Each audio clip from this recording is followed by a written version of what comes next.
ಎಲ್ಲಾ ಕಡೆ ಟ್ರೆಂಡ್ ಆಗ್ತಾ ಇರುವಂತ ಉಪವಾಸ ಸತ್ಯಾಗ್ರಹದ ಬಗ್ಗೆ ವಿಡಿಯೋ ಮಾಡುವಂತ ಸುಮಾರು ಜನ ಕಾಮೆಂಟ್ ಮಾಡಿದ್ರು. ವೈದವೇ ಇದು ಯಾವುದೇ ತರ ಒಂದು ಪೊಲಿಟಿಕಲ್ ಪಾರ್ಟಿ ಫಂಡೆಡ್ ವಿಡಿಯೋ ಅಲ್ಲ. ಈ ವಿಡಿಯೋ ಮಾಡೋದಕ್ಕೆ ಒಂದು ರೀಸನ್ ಇದೆ. ಯಾವುದೋ ಒಂದು ಪೊಲಿಟಿಕಲ್ ಪಾರ್ಟಿನ ಸಪೋರ್ಟ್ ಮಾಡಬೇಕು, ಒಂದು ಕಾಸ್ ನ ಸಪೋರ್ಟ್ ಮಾಡಬೇಕು ಅಂತ ಅಲ್ಲ. ಯಾರನ್ನಾದ್ರೂ ಸಪೋರ್ಟ್ ಮಾಡೋ ಮುಂಚೆ ನಿಮ್ ತಲೆಯಲ್ಲಿ ಏನೇನೆಲ್ಲ ಇರಬೇಕು ಅಂತ ಹೇಳೋ ಅಂತ ಒಂದು ಪ್ರಯತ್ನ ಅಷ್ಟೇ. ಕೆಲವೊಂದಷ್ಟು ವರ್ಷಗಳ ಮುಂಚೆ ಕಾಂಗ್ರೆಸ್ ಆಪೋಸಿಟ್ ಏನಾದ್ರು ಮಾತಾಡಿದ್ರೆ ನೀನ್ ದೇಶದ್ರೋಹಿ ಅಂತಿದ್ರು. ಇವಾಗ ರೀಸೆಂಟ್ ಆಗಿ ಬಿಜೆಪಿ ಆಪೋಸಿಟ್ ಮಾತಾಡಿದ್ರೆ ನೀನ್ ದೇಶದ್ರೋಹಿ ಅಂತಾರೆ. ನನ್ಗೆ ಯಾರ ಸಾವಾಸನೂ ಬೇಡ ಗುರು, ನಾನು ಬಿಜೆಪಿ ಬಗ್ಗೆನೂ ಮಾತಾಡಲ್ಲ, ಕಾಂಗ್ರೆಸ್ ಬಗ್ಗೆನೂ ಮಾತಾಡಲ್ಲ, ನನ್ ಪಾಡಿಗೆ ನಾನು ಇರ್ತೀನಿ ಅಂದ್ರು ನೀನು ದೇಶಕ್ಕೋಸ್ಕರ ವಾಯ್ಸ್ ರೈಸ್ ಮಾಡ್ತಾ ಇಲ್ಲ, ನಿಂದೇ ಆದಂತ ಒಂದು ಒಪಿನಿಯನ್ ಇಲ್ಲ, ನೀನ್ ಯಾವ ಪೊಲಿಟಿಕಲ್ ಪಾರ್ಟಿನೂ ಸಪೋರ್ಟ್ ಮಾಡ್ತಾ ಇಲ್ಲ, ನೀನೊಬ್ಬ ದೇಶದ್ರೋಹಿ ಅಂತ ಹೇಳ್ತಾರೆ. ನಾನಿವತ್ತೇನು ಯೂಟ್ಯೂಬ್ ವಿಡಿಯೋ ಮಾಡ್ತಾ ಇದ್ದೀನಿ, ಇದರಲ್ಲಿ ಸುಮಾರು ರಿಯಾಲಿಟಿನ ಹೇಳ್ತೀನಿ, ಆದ್ರೆ ಇದು ಜಾಸ್ತಿ ಜನಕ್ಕೆ ರೀಚ್ ಆಗೋದಿಲ್ಲ. ಏನಕ್ಕೆ ಅಂದ್ರೆ ನಾನು ಈ ವಿಡಿಯೋ ಮಾಡಿ ಇದು ರೀಚ್ ಆಗ್ಲಿ ಅಂತ ಯಾವುದೇ ತರ ಪೇಡ್ PR ನ ಮಾಡಿಸ್ತಾ ಇಲ್ಲ. ಅದೇ ತರ ಜನಕ್ಕೆ ಇದೊಂದು ಎಂಟರ್ಟೈನ್ಮೆಂಟ್ ಅಂತ ಅನ್ಸೋದಿಲ್ಲ. ನೀವು ವಿಡಿಯೋಗಳನ್ನ ಯಾರ್ಯಾರು ಪೂರ್ತಿ ನೋಡ್ತೀರಾ, ನೋಡಾದ್ಮೇಲೆ ನಾನು ಹೇಳಿದ್ದೆಲ್ಲ ಸರಿ ಅನ್ಸಿದ್ರೆ ಒಂದಷ್ಟು ಜನಕ್ಕೆ ಶೇರ್ ಮಾಡಿ. ನಿಮ್ಗೇನಾದ್ರೂ ನಾನು ಹೇಳಿದ್ದು ಸರಿ ಅನ್ನಿಸ್ಲಿಲ್ಲ ಅಂದ್ರೆ ನೀವೇನ್ ಅರ್ಥ ಮಾಡ್ಕೊಂಡಿದೀರಾ, ನಿಮ್ಗೆ ಏನ್ ಅನ್ಸುತ್ತೆ ಅದೇ ಸರಿ ಅನ್ನುವಂತ ಭ್ರಮೆನಲ್ಲಿ ನೀವು ಬದುಕ್ತಾ ಇರಿ.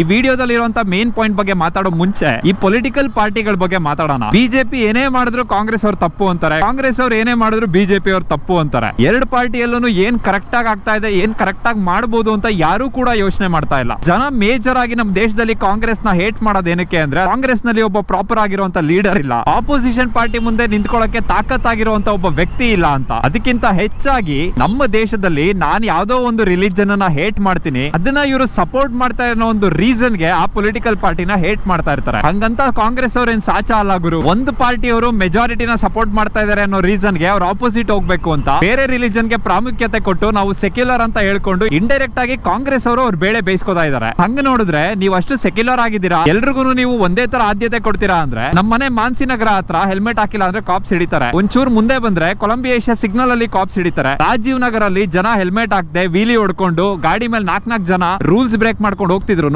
ಏನಕ್ಕೆ ಇದು ತನಕ ಒಬ್ರು ಚೆಕಿಂಗ್ ಬಂದಿಲ್ಲ ಅಂತ ನಾನು ಕೇಳ್ತೀನಿ. ಎಲ್ಲೆಲ್ಲಿ ಕಾಂಗ್ರೆಸ್ ರೂಲಿಂಗ್ ಪಾರ್ಟಿ ಇದೆ ಅಲ್ಲೆಲ್ಲ ಕೆಲವೊಂದಷ್ಟು ಜನ ರಾಜಾರೋಷವಾಗಿ ಸ್ಕ್ಯಾಮ್ ಮಾಡ್ಕೊಂಡು ಓಡಾಡ್ತಾ ಇದಾರೆ. ನಾವೇನೇ ಮಾಡಿದ್ರು ಕಾಂಗ್ರೆಸ್ ಅವರು ಇದಾರೆ, ನಮ್ಮನ್ನ ಯಾರು ಹಿಡಿಯಕ್ ಆಗೋದಿಲ್ಲ ಅಂತ. ಸೌತ್ ಇಂಡಿಯಾದಲ್ಲಿ ಬಿಜೆಪಿದು ಅಷ್ಟು ಹೋಲ್ಡ್ ಇಲ್ಲ. ಇವಾಗ ಸೆಂಟ್ರಲ್ ಏನಾದ್ರೂ ಒಂದು ಇವರು ಡಿಸಿಷನ್ ಮಾಡಿದ್ರೆ ಅದು ನಮ್ಮ ಸ್ಟೇಟ್ ಮೇಲೂ ರಿಫ್ಲೆಕ್ಟ್ ಆಗೇ ಆಗುತ್ತೆ. ಎಥೆನಾಲ್ ಅಲ್ಲಿ ಸ್ಕ್ಯಾಮ್ ಮಾಡ್ತಾ ಇದಾರೆ, ಜನ ಕ್ವೆಶ್ಚನ್ ಮಾಡಿದ್ರು ಏನು ಅದಕ್ಕೆ ಆನ್ಸರ್ ಇಲ್ಲ. ಹಿಂದುತ್ವದ ಹೆಸರಲ್ಲಿ ರಾಮ ಮಂದಿರ ಕಟ್ಟಿ ಫುಲ್ ಫೇಮಸ್ ಮಾಡಿ ಈಗ ರಾಮ ಮಂದಿರದಲ್ಲೇನೆ ಸ್ಕ್ಯಾಮ್ ಆಗ್ತಾ ಇದೆ, ಕಾಸು ಹೊಡಿತಾ ಇದಾರೆ. ಅದನ್ನ ಕೇಳಕ್ ಬಂದ್ರೆ ಉಲ್ಟಾ ನೀನ್ ಹಿಂದೂನೇ ಅಲ್ಲ, ನೀನ್ ಆಂಟಿ ನ್ಯಾಷನಲ್ ಅಂದ್ಬಿಡ್ತಾರೆ. ಇವಾಗ ನೀಟ್ ಪೇಪರ್ ಗಳು ಲೀಕ್ ಆಗ್ತಾ ಇದೆ, ಇದ್ರ ಬಗ್ಗೆ ಜನ ಕ್ವೆಶ್ಚನ್ ಮಾಡಿದ್ರೆ ಸೈಲೆಂಟ್ ಆಗಿದ್ದಾರೆ. ಅದಕ್ಕೋಸ್ಕರನೇ ಇವಾಗ ನೀಟ್ ವಿಚಾರವಾಗಿ ಸೋನಂ ವಾಂಗ್ಚುಕ್ ಅವರು ಉಪವಾಸ ಸತ್ಯಾಗ್ರಹ ಮಾಡ್ತಾ ಇದ್ದಾರೆ. ನೀಟ್ ಎಕ್ಸಾಮ್ ಪೇಪರ್ ಲೀಕ್ ಆಗಿದೆ, ಇದಕ್ಕೆ ಅಕೌಂಟಬಿಲಿಟಿ ಬೇಕು ಅಂತ ಶುರು ಆಗಿದ್ದು. ಎಜುಕೇಶನ್ ಮಿನಿಸ್ಟರ್ ರಿಸೈನ್ ಮಾಡಬೇಕು ಅಂತ ಆಯ್ತು. ಅದಾದ್ಮೇಲೆ ಒಂದಷ್ಟು ಜನ ಬಿಜೆಪಿನ ಅಪೋಸ್ ಮಾಡೋರು ಜಾಯ್ನ್ ಆದ್ರು. ಅದಾದ್ಮೇಲೆ ಸಿಜೆಪಿ ಅವರು ಬಂದ್ರು. ಕಾಂಗ್ರೆಸ್ ಬಿಜೆಪಿ ಬಿಡಿ, ಈ ಸಿಜೆಪಿ ಬಗ್ಗೆ ಮಾತಾಡೋದಾದ್ರೆ ಫಸ್ಟ್ ಆಫ್ ಆಲ್ ಇವರು ಒಂದು ಪ್ರಾಪರ್ ಪಾರ್ಟಿನೇ ಅಲ್ಲ. ಇವ್ರದ್ದು ಬಂಡವಾಳ ಏನು ಅಂದ್ರೆ ಸೋಷಿಯಲ್ ಮೀಡಿಯಾದಲ್ಲಿ ಏನ್ ಹಾಕಿದ್ರು ನಂಬ್ಕೊಳ್ಳೋ ಅಂತ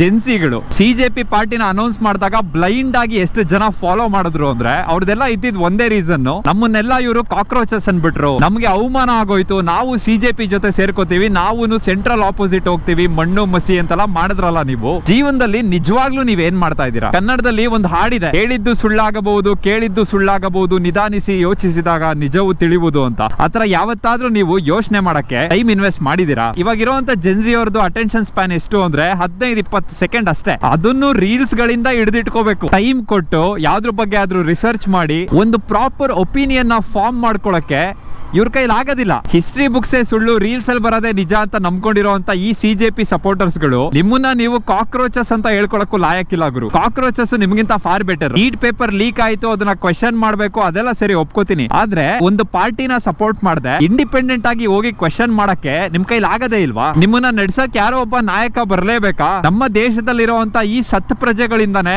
ಇವತ್ಗೂ ನಮ್ಮ ದೇಶದಲ್ಲಿ ಡೆಮೋಕ್ರಸಿ ಅನ್ನೋದು ಹೆಸರಿಗೆ ಮಾತ್ರ ಇದೆ. ಇವತ್ಗೂ ಇಂಡಿಯಾದಲ್ಲಿ ಆಗ್ತಾ ಇರೋದು ಡಿಕ್ಟೇಟರ್ಶಿಪ್. ಆಯ್ತು, ಸಿಜೆಪಿ ಅವ್ರು ಏನೋ ಒಂದು ಒಳ್ಳೆ ಕೆಲಸ ಮಾಡ್ತಾ ಇದಾರೆ, ನೀಟ್ ಪೇಪರ್ ಲೀಕ್ ಆಪೋಸಿಟ್ ಹೋಗಿ ಮಾತಾಡ್ತಾ ಇದಾರೆ, ಅದಕ್ಕೆಲ್ಲ ಸಪೋರ್ಟ್ ಮಾಡ್ಬೇಕು, ಒಪ್ಕೊಳ್ಳೋಣ. ಅದೇ ಸಿಜೆಪಿ ಅವರು ಬಿಡದಿಯಲ್ಲಿ ಆಗ್ತಾ ಇರುವಂತ ಟೌನ್ಶಿಪ್ ಪ್ರಾಜೆಕ್ಟ್ ಆಪೋಸಿಟ್ ಏನಕ್ಕೆ ಮಾತಾಡ್ತಾ ಇಲ್ಲ? ಏನಕ್ಕೆ ಅಂದ್ರೆ ಅದು ಕಾಂಗ್ರೆಸ್ ಗವರ್ಮೆಂಟ್ ಅವ್ರು ಮಾಡ್ತಾ ಇರೋದು. ಸ್ಕೂಲಲ್ಲಿ ಎಜುಕೇಶನ್ ಕೊಡಕ್ಕೂ ಮುಂಚೆ ಮಕ್ಕಳು ಸ್ಕೂಲ್ ಸೇರಿದ ತಕ್ಷಣ ಮಾಡುವಂತ ಫಸ್ಟ್ ಕೆಲಸ ಏನು ಅಂದ್ರೆ ಯೂನಿಫಾರ್ಮ್ ಹಾಕ್ಸೋದು. ಎಲ್ಲಾ ಜಾತಿಯವರು ಒಂದೇ, ಕಾಸಿಟ್ಟಿರೋರು ಕಾಸಿಟ್ಟಿಲ್ದಿರೋರು ಎಲ್ಲ ಒಂದೇ, ಪ್ರತಿಯೊಬ್ಬರಿಗೂ ಒಂದೇ ಲೆವೆಲ್ ಆಫ್ ಎಜುಕೇಶನ್ ಸಿಗಬೇಕು ಅಂತ. ಇವಾಗ ಅದೇ ಎಜುಕೇಶನ್ ಸಿಸ್ಟಮ್ ಅಲ್ಲಿ ಫಾಲ್ಟ್ ಬಂದು ಅದೇ ಎಜುಕೇಶನ್ ಸಿಸ್ಟಮ್ ಬಿಸ್ನೆಸ್ ಆಗಿ ಅದೇ ಎಜುಕೇಶನ್ ಸಿಸ್ಟಮ್ ಅಲ್ಲಿ ನೀಟ್ ಪೇಪರ್ ಲೀಕ್ ಆಗಿ ಜನ ಸತ್ತಿರ್ಬೇಕಾದ್ರೆ ನೀವು ಅದಕ್ಕೆ ಅಕೌಂಟಬಿಲಿಟಿ ತಗೊಳ್ಳೋಕ್ಕಿಂತ ಜಾಸ್ತಿ ಪೊಲಿಟಿಕ್ಸ್ ನ ಇನ್ವಾಲ್ವ್ ಮಾಡ್ತಾ ಇದೀರಾ. ಚಿಕ್ಕ ವಯಸ್ಸಿಂದ ಯೂನಿಫಾರ್ಮ್ ಹಾಕೊಂಡು ನೀಟ್ ಎಕ್ಸಾಮ್ ಬರೆಯೋ ತನಕ ದೊಡ್ಡವರಾಗಿ ಕಷ್ಟಪಟ್ಟು ಓದಿರೋರ್ಗೆ ಎಲ್ಲಿ ಬಂತು ವ್ಯಾಲ್ಯೂ? ನೀವು ಅವ್ರ ಬಗ್ಗೆ ಯೋಚನೆ ಮಾಡ್ತಾ ಇದೀರಾ ಅಲ್ವಾ? ಅದೇ ಒಂದ್ಸಲ ಫಾರ್ಮರ್ಸ್ ಬಗ್ಗೆ ಯೋಚನೆ ಮಾಡಿ. ಬಿಡದಿ ಟೌನ್ಶಿಪ್ ಪ್ರಾಜೆಕ್ಟ್ ಏನಾದ್ರು ಆಯ್ತು ಅಂದ್ರೆ ಎಷ್ಟು ಜನ ಫಾರ್ಮರ್ಸ್ ಅವ್ರ ಲ್ಯಾಂಡ್ ನ ಕಳ್ಕೊತಾರೆ, ಎಷ್ಟು ಜನ ರೈತರ ಲೈಫ್ ಬೀದಿಗೆ ಬರುತ್ತೆ,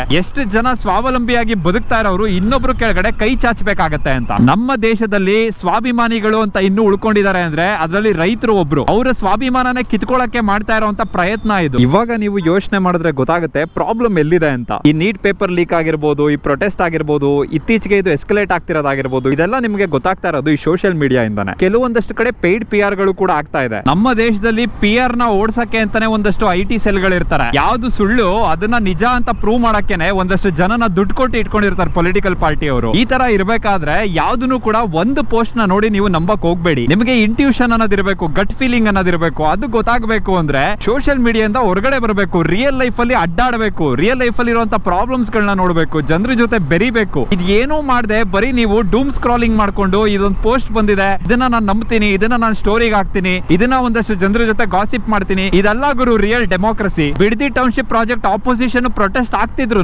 ಏನಕ್ಕೆ ಅದು ಜನರ ಕಣ್ಣಿಗೆ ಬೀಳ್ತಾ ಇಲ್ಲ? ಹೌದು ಒಪ್ಕೋತೀನಿ, ನೀಟ್ ಎಕ್ಸಾಮ್ ಆಸ್ಪಿರೆಂಟ್ಸ್ ನಮ್ ದೇಶದ ಫ್ಯೂಚರ್ ಅಂತ. ಆದ್ರೆ ನಮ್ ದೇಶದ ಬೆನ್ನೆಲುಬಾಗಿರುವಂತ ರೈತರುಗಳು ಪ್ರೊಟೆಸ್ಟ್ ಮಾಡ್ತಾ ಇರೋದಕ್ಕೆ ಇಷ್ಟೇ ಏನಕ್ಕೆ ಮಾರ್ಕೆಟಿಂಗ್ ಆಗ್ತಾ ಇಲ್ಲ, ಇಷ್ಟೇ ಏನಕ್ಕೆ PR ಆಗ್ತಾ ಇಲ್ಲ, ಸೋಷಿಯಲ್ ಮೀಡಿಯಾ ಇನ್ಫ್ಲೂಯೆನ್ಸರ್ಸ್ ಗಳು ಏನಕ್ಕೆ ವಾಯ್ಸ್ ರೈಸ್ ಮಾಡ್ತಾ ಇಲ್ಲ? ಏನಕ್ಕೆ ಅಂದ್ರೆ it's not cool. Bidadi township ಬಗ್ಗೆ ಮಾತಾಡಿದ್ರೆ ನಮ್ಗೆ ವ್ಯೂಸ್ ಬರೋದಿಲ್ಲ. ಅದೇನೆ ಸೋನಂ ವಾಂಗ್ಚು ಬಗ್ಗೆ ಮಾತಾಡಿದ್ರೆ ವ್ಯೂಸ್ ಬರುತ್ತೆ, ಬಿಜೆಪಿ ಸಪೋರ್ಟ್ ಮಾಡ್ಕೊಂಡು ಮಾತಾಡಿದ್ರೆ ವ್ಯೂಸ್ ಬರುತ್ತೆ, CJP ಸಪೋರ್ಟ್ ಮಾಡ್ಕೊಂಡು ಮಾತಾಡಿದ್ರೆ ವ್ಯೂಸ್ ಬರುತ್ತೆ. ಈ ವ್ಯೂಸ್ ಅನ್ನುವಂತ ಮಹಾಮಾರಿಯಿಂದ ಎಲ್ಲಿ ತನಕ ನಮ್ ಯೂತ್ ಗಳು ಓಡ್ತಾ ಇರ್ತಾರೆ ಅಲ್ಲಿ ತನಕ ರಿಯಾಲಿಟಿಗೆ ಬೆಲೆ ಅನ್ನೋದೇ ಇಲ್ಲ ಗುರು. ಆದ್ರೆ ಇವತ್ತು ಸಿಚುವೇಶನ್ ಹೆಂಗಾಗ್ಬಿಡಿದೆ ಅಂದ್ರೆ, ಮುಂಚೆ ಏನಾದ್ರು ಕಷ್ಟ ಬರ್ತಿತ್ತು ಅಂದ್ರೆ ನಾವು ದೇವ್ರನ್ನ ಹೋಗಿ ಕೇಳ್ಕೊತಾ ಇದ್ವಿ, ದೇವ್ರೇ ನನ್ನ ಕಾಪಾಡಪ್ಪ, ನನ್ನ ಉಳಿಸ್ಕೊಳಪ್ಪ ಅಂತ. ಇವಾಗ ದೇವ್ರನ್ನೇ ನಾವು ಕಾಪಾಡ್ಕೋಬೇಕು, ದೇವ್ರನ್ನೇ ನಾವು ಉಳಿಸ್ಕೋಬೇಕು ಅನ್ನೋ ಲೆವೆಲ್ಗೆ ನಿಮ್ಗೆ ಬ್ರೈನ್ ವಾಶ್ ಮಾಡ್ಬಿಟ್ಟಿದ್ದಾರೆ. ನೋಡಿ, ಒಂದು ಪೊಲಿಟಿಕಲ್ ಪಾರ್ಟಿ ಬರೋ ಮುಂಚೆನೂ ನಾವೆಲ್ಲ ಹಿಂದೂಗಳಾಗಿದ್ವಿ, ಪೊಲಿಟಿಕಲ್ ಪಾರ್ಟಿ ಬಂದ ಮೇಲೂ ನಾವು ಹಿಂದೂಗಳಾಗಿರ್ತೀವಿ, ಆ ಪೊಲಿಟಿಕಲ್ ಪಾರ್ಟಿ ಹೋದ ಮೇಲೂ ನಾವು ಹಿಂದೂಗಳಾಗಿರ್ತೀವಿ. ದೇವರು ಬಂದು ಇಲ್ಲಿ ಯಾರಿಗೂ ಹೇಳಿಲ್ಲ ನನಗೆ ಪ್ರಾಬ್ಲಮ್ ಆಗ್ತಾ ಇದೆ ಬಂದು ಕಾಪಾಡಿ ಅಂತ. ನೀವು ಕೇಳ್ಬೋದು ಅದ್ ಹೆಂಗುರು ದೇವ್ರು ಬಂದು ಹೇಳ್ಬಿಡ್ತಾನೆ ನಿನ್ಗೆ ಇದನ್ನೆಲ್ಲ? ಹೆಂಗೆ ದೇವ್ರು ಬಂದು ನಿಮ್ಗೆಲ್ಲ ಹೇಳ್ಬಿಡ್ತಾರೆ ಬಂದು ನಾನು ಉಂಡಿ ಕಾಸು ಹಾಕಿದ್ರೆ ನಾನು ನಿಮ್ಗೆ ಒಳ್ಳೇದ್ ಮಾಡ್ತೀನಿ ಅಂತ? ಅದೇ ತರ ಅನ್ಕೊಳ್ಳಿ. ನೀವು ತಗೊಂಡೋಗಿ ಅದನ್ನ ಉಂಡಿ ಕಾಸ್ಗೆ ಹಾಕಿ ಆ ಉಂಡಿ ಕಾಸನ್ನ ಇನ್ಯಾರೋ ಹೊಡೆದು ಅವನ್ ಜೀವನದಲ್ಲಿ ಚೆನ್ನಾಗಿ ಬದುಕ್ತಾ ಇರ್ತಾನೆ. ಕಷ್ಟದಲ್ಲಿ ಇರೋರು ಉದ್ಧಾರ ಆಗೋದಿಲ್ಲ. ಆಯ್ತಪ್ಪ, ಇವಾಗ ಪೆಟ್ರೋಲ್ ರೇಟ್ ಜಾಸ್ತಿ ಆಯ್ತು, ಡಾಲರ್ ಮುಂದೆ ರುಪೀಸ್ ಕುಸಿತಾ ಇದೆ, ಟ್ಯಾಕ್ಸ್ ಗಳು ಜಾಸ್ತಿ ಆಗ್ತಾ ಇದೆ, ಇದನ್ನೆಲ್ಲ ನೀವು ಜಸ್ಟಿಫೈ ಮಾಡ್ಕೋತೀರಾ. ಇದರಿಂದ ನಮ್ಮ ಗೌರ್ಮೆಂಟ್ ನಮ್ಗೆ ಹೆಲ್ಪ್ ಮಾಡುತ್ತೆ, ಇದರಿಂದ ನಮ್ಗೆ ಒಳ್ಳೆ ಲೈಫ್ ಸಿಗುತ್ತೆ ಅಂತ. ಎಲ್ಲಿ ಸಿಗ್ತಿದೆ ಒಳ್ಳೆ ಲೈಫ್? ಕುಡಿಯಕ್ ನೀರಿಲ್ಲ, ಓಡಾಡಕ್ ರೋಡ್ ಇಲ್ಲ, ಗಾಡಿಗಳಿಗೆ ಹಾಕಕ್ ಪೆಟ್ರೋಲ್ ಇಲ್ಲ, ಪ್ರಾಪರ್ ಆಗಿರುವಂತ ಎಜುಕೇಶನ್ ಸಿಸ್ಟಮ್ ಇಲ್ಲ. ಇದ್ರ ಬಗ್ಗೆ ಎಲ್ಲ ನಾನು ಕ್ವೆಶ್ಚನ್ ಮಾಡಬಾರ್ದು. ಕ್ವೆಶ್ಚನ್ ಮಾಡಿದ್ರೆ ಒಂದು ಪೊಲಿಟಿಕಲ್ ಪಾರ್ಟಿ ಆಪೋಸಿಟ್ ಹೋದಂಗ ಆಗುತ್ತೆ. ಅದ್ರ ಆಪೋಸಿಟ್ ಹೋದ್ರೆ ನಾನು ಆಂಟಿ ನ್ಯಾಷನಲ್ ಆಗ್ತೀನಿ, ಆಂಟಿ ಹಿಂದೂ ಆಗ್ತೀನಿ. ನಾನು ಇದನ್ನೆಲ್ಲ ಕ್ವೆಶ್ಚನ್ ಮಾಡ್ಬಿಟ್ರೆ ದೇವ್ರಿಗೆ ಅವಮಾನ ಮಾಡ್ದಂಗೆ. ಏನಕ್ಕೆ ಅಂದ್ರೆ ಆ ದೇವ್ರನ್ನ ಕಾಪಾಡ್ತಾ ಇರೋದು ಒಂದು ಪೊಲಿಟಿಕಲ್ ಪಾರ್ಟಿ ಅನ್ನುವಂತ ಲೋ IQ ಮಾತುಗಳನ್ನ ಆಡ್ತೀರಾ. ಧರ್ಮನ ಜಾತಿನ ದೇವ್ರನ್ನ ಮುಂದೆ ಇಟ್ಕೊಂಡು ಪೊಲಿಟಿಕ್ಸ್ ಮಾಡೋದು it's such a big shame ಗುರು. ನಿಮ್ಗೆ ಅದು ಅರ್ಥ ಆಗ್ತಾ ಇಲ್ವಾ? ಪೊಲಿಟಿಕಲ್ ಪಾರ್ಟಿ ಹಾಕಿರುವಂತ ಈ ಟ್ರಾಪ್ ಗೆ ಬೀಳ್ತಾ ಇರೋರು ನಮ್ಮ ಓಲ್ಡರ್ ಜನರೇಷನ್ ಅವರು. ಇನ್ನ ಈ ಜೆನ್ಸಿಗಳ ಬಗ್ಗೆ ಮಾತಾಡಂಗೆ ಇಲ್ಲ. ಅವರಿಗೆ ದೇಶದಲ್ಲಿ ಆಗ್ತಾ ಇರುವಂತ ಪ್ರಾಬ್ಲಮ್ಸ್ ಗಳಿಗಿಂತ, ದೇಶದಲ್ಲಿ ಆಗ್ಬೇಕಾಗಿರುವಂತ ಡೆವಲಪ್ಮೆಂಟ್ ಗಿಂತ ಜಾಸ್ತಿ ಮೋದಿ ಮತ್ತೆ ಮೆಲನ್ ಇದು ಕುಚಿ ಇಷ್ಟ ಆಗುತ್ತೆ. ಇದೆಲ್ಲ ಪ್ರಾಬ್ಲಮ್ ಶುರು ಆಗಿದ್ದು ಎಲ್ಲಿಂದ ಗೊತ್ತಾ? ಜಿಯೋ ಅವರು ಇಂಟರ್ನೆಟ್ ನ ಕಮ್ಮಿ ರೇಟ್ ಕೊಡಕ್ ಶುರು ಮಾಡಿದ್ರು, ಲಾಕ್ ಡೌನ್ ಬಂತು, ಜನಕ್ ಮಾಡಕ್ ಬೇರೆ ಕೆಲಸ ಇರ್ಲಿಲ್ಲ, ಎಲ್ಲಾರು ಸೋಷಿಯಲ್ ಮೀಡಿಯಾ ಕನ್ಸ್ಯೂಮ್ ಮಾಡ್ಕೊಂಡು ಕೂತ್ಕೊಂಡ್ರು. ಅದು ಯಾವ ಲೆವೆಲ್ ಹೋಯ್ತು ಅಂದ್ರೆ ಇವಾಗ ನಮ್ ಟೈಮ್ ಅಲ್ಲೆಲ್ಲ ನಮ್ಮ ಅಪ್ಪ ಅಮ್ಮ ಬೈಯೋರು ಫೋನ್ ಗಳು ಯೂಸ್ ಮಾಡಬೇಡಿ, ಟಿವಿ ಜಾಸ್ತಿ ನೋಡ್ಬೇಡಿ ಅಂತ. ಇವಾಗ ನಮ್ಮ ಅಪ್ಪ ಅಮ್ಮಂದಿರ ಫೋನ್ ಹಿಡ್ಕೊಂಡು ಟಿವಿ ನೋಡ್ಕೊಂಡು ಕೂತಿರ್ತಾರೆ. ಇನ್ನ ಮಕ್ಕಳನ್ನೆಲ್ಲಿಂದ ಗೈಡ್ ಮಾಡ್ತಾರ ಅವರು? ಸುಮಾರು ಕಂಪ್ಲೇಂಟ್ಸ್ ಇದೆ. ರಿಯಲ್ ಆರ್ಟಿಸ್ಟ್ ಗಳಿಗೆ ಸಪೋರ್ಟ್ ಇಲ್ಲ, ಕ್ರಿಂಜ್ ಮಾಡೋರಿಗೆ ಸಪೋರ್ಟ್ ಜಾಸ್ತಿ, ಚಪ್ರಿಗಳಿಗೆ ವ್ಯೂಸ್ ಜಾಸ್ತಿ ಅಂತ. ಇದ್ರದ್ದು ಒಂದು ಸೈಕಾಲಜಿಕಲ್ ಥಿಯರಿ ನೋಡೋದಾದ್ರೆ, ಜನ ಏನಕ್ಕೆ ಕ್ರಿಂಜ್ ಮಾಡೋರ್ನ, ಚಪ್ರಿಗಳನ್ನ ನೋಡ್ತಾರೆ ಅಂದ್ರೆ, ಜೀವನದಲ್ಲಿ ನನ್ನ ಲೈಫೇ ಹಾಳು ಬಿದ್ದೋಗಿದೆ, ಎಕ್ಕುಟ್ಟೋಗಿದೆ, ನನ್ನ ಲೈಫ್ ಕೆಟ್ಟ ಕೆರ ಹಿಡ್ದೋಗ್ಬಿಡಿದ್ಯಲ್ಲ ಗುರು ಅಂತ ಅನ್ನಿಸ್ದಾಗ ಜನ ಇಂಥವ್ರನ್ನೆಲ್ಲ ನೋಡ್ತಾರೆ. ಅವಾಗ ಅವ್ರಿಗವ್ರೆ ಸಮಾಧಾನ ಮಾಡ್ಕೋತಾರೆ. ಇವ್ರುಗಳೇ ಬದುಕ್ತಾ ಇದಾರೆ ಅಂದ್ರೆ ನಾವುಗಳೇನು ಗುರು ಚಿಂತೆ ಮಾಡ್ಬೇಕು ಅಂತ. Over A period of time ಅದು ನಾರ್ಮಲೈಸ್ ಆಗ್ಬಿಡುತ್ತೆ. ಇದ್ರ ಮಧ್ಯೆ ನಾವೊಂದಷ್ಟು ಜನ ಬಂದ್ಬಿಟ್ಟು ಇದನ್ನೆಲ್ಲ ನೋಡ್ಬೇಡಿ, ಇದಕ್ಕೆಲ್ಲ ಬಾವು ಕೊಡಬೇಡಿ, ನಮ್ ದೇಶಕ್ಕೆ ಏನಾದ್ರು ವ್ಯಾಲ್ಯೂ ಆಡ್ ಮಾಡಿ, ನಿಮ್ ಲೈಫ್ ಅಲ್ಲಿ ಉದ್ಧಾರ ಆಗಿ ಅಂತ ಹೇಳಕ್ ಬಂದ್ರೆ ನಾವುಗಳೇ ಕೆಟ್ಟವರಾಗ್ಬಿಡ್ತೀವಿ. ನಾವೆಲ್ಲ ಜೀವನನ ಬೇರೆ ತರ ನೋಡೋರು ಬಂದು ನಿಮ್ಗೆ ಮೋಟಿವೇಟ್ ಮಾಡ್ತೀವಿ ಅಂದ್ರೆ ಆ ಮೋಟಿವೇಶನ್ ಉಳ್ಕೊಳ್ಳೋದು ಒಂದ್ ರಾತ್ರಿ ಮಲ್ಕೊಳ್ಳೋ ತನಕ ಅಷ್ಟೇ. ಬೆಳಿಗ್ಗೆ ಎದ್ದ ತಕ್ಷಣ ತಕ್ಷಣ ಮತ್ತೆ ನಿಮ್ಗೆ ಅದೇ ಕ್ರಿಂಜ್ ಬೇಕು, ಅದೇ ಸ್ಯಾಟಿಸ್ಫ್ಯಾಕ್ಷನ್ ಬೇಕು,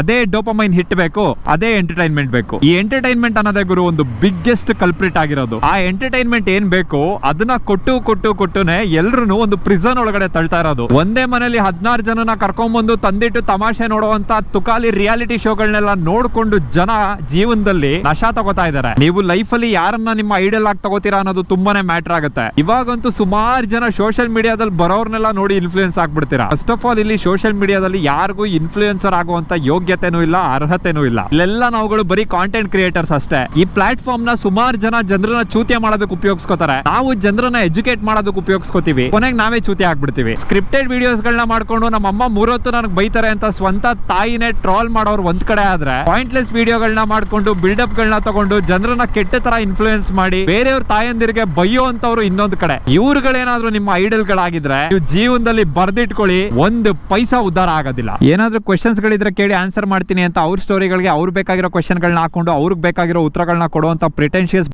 ಗಳಿಂದಾನೆ ಈ ಸಮಾಜದಲ್ಲಿ ಇಷ್ಟು ಕನ್ಫ್ಯೂಷನ್ ಗಳು ಶುರು ಆಗ್ತಾ ಇರೋದು. ನೀವು ಫಸ್ಟ್ ಸೋಷಿಯಲ್ ಮೀಡಿಯಾದಿಂದ ಹೊರಗಡೆ ಬನ್ನಿ, ರೀಲ್ಸ್ ಗಳನ್ನ ನಂಬಕ್ ಹೋಗ್ಬೇಡಿ, ಜನರ ಜೊತೆ ಮಾತಾಡಿ, ರಿಯಲ್ ಸೋಷಿಯಲ್ ಇಂಟರಾಕ್ಷನ್ ಮಾಡಿ. ಅವಾಗ ನಿಮ್ಗೆ ಅರ್ಥ ಆಗುತ್ತೆ ನಿಜವಾಗ್ಲೂ ನಮ್ಮ ದೇಶಕ್ಕೆ ಏನ್ ಬೇಕು ಅಂತ. ಮನೇಲಿ ಕುತ್ಕೊಂಡು 4 ಸ್ಟೋರಿ ಹಾಕ್ಬಿಟ್ಟು 5 ಕಮೆಂಟ್ ಹೊಡೆದ್ಬಿಟ್ರೆ ದೇಶ ಉದ್ಧಾರ ಆಗೋದಿಲ್ಲ. ಫಸ್ಟ್ ನಿಮ್ಮ ಮನೆಯಲ್ಲಿ ಬೇಕಾಗಿರುವಂತ ಬೇಸಿಕ್ ನೀಡ್ಸ್ ಗಳಿಗೆ ಪ್ರೊಟೆಸ್ಟ್ ಮಾಡಿ. ನಿಮ್ಮ ಅಪ್ಪ ಅಮ್ಮ ಮಾತ್ರ ಕಷ್ಟ ಪಡ್ತಾ ಇರ್ತಾರೆ, ನೀವು ಆ ಕಷ್ಟನ ಶೇರ್ ಮಾಡ್ಕೊಳ್ಳಿ, ಜವಾಬ್ದಾರಿ ತಗೊಳ್ಳಿ. ಜವಾಬ್ದಾರಿ ಅನ್ನೋ ತೂಕ ಹೆಗ್ಲ ಮೇಲೆ ಬಿದ್ದು ನೀವು ಬಗ್ಗಿ ಹಿಂದ್ಗಡೆಯಿಂದ ಗೌರ್ಮೆಂಟ್ ಅವರು ಹೊಡೆದಾಗ ನಿಮ್ಗೆ ಅರ್ಥ ಆಗುತ್ತೆ ನಿಜವಾಗ್ಲೂ ಏನಕ್ಕೆ ನಾವು ಕ್ವೆಶ್ಚನ್ ಮಾಡಬೇಕು, ಯಾರನ್ನ ನಾವು ಕ್ವೆಶ್ಚನ್ ಮಾಡಬೇಕು ಅಂತ.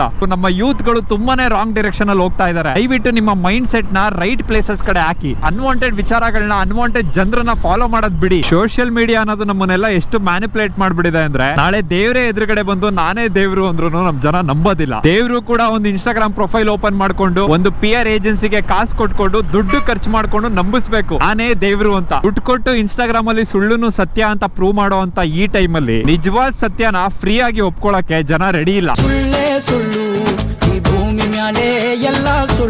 ಇದೇ ಕೆಲವು ದಿನಗಳ ಮುಂಚೆ ಇಂಡಿಯಾ ಅಂದ್ರೆ ಸುಮಾರು ಜನ ಬಂದು ಅಪೋಸ್ ಮಾಡೋರು. ಅದು ಇಂಡಿಯಾ ಅಲ್ಲ, ಭಾರತ್ ಅಂತ. ಇನ್ನು ಸ್ವಲ್ಪ ದಿವಸ ಹೋದ್ರೆ ನೀನೊಬ್ಬ ಭಾರತೀಯ ಅಂದ್ರೆ ಜನ ಬಂದು ಅಪೋಸ್ ಮಾಡ್ತಾರೆ. ನಾನ್ ಭಾರತೀಯ ಅಲ್ಲ, ನಾನು ಕಾಂಗ್ರೆಸ್ ಅವನು. ನಾನ್ ಭಾರತೀಯ ಅಲ್ಲ, ನಾನು BJP ಅವನು. ನಾನು ಇನ್ಯಾವುದೋ ಪಾರ್ಟಿನ ರೆಪ್ರೆಸೆಂಟ್ ಮಾಡೋನು ಅಂತ. ಪಾಲಿಟಿಕ್ಸ್ ಅನ್ನೋದು ನಮ್ಮ ದೇಶನ ನಡೆಸಬೇಕೇ ಹೊರತು ನಮ್ಮ ಪ್ರತಿ ಹೆಜ್ಜೆನೂ ಅದೇ ಆಗಿರಬಾರ್ದು.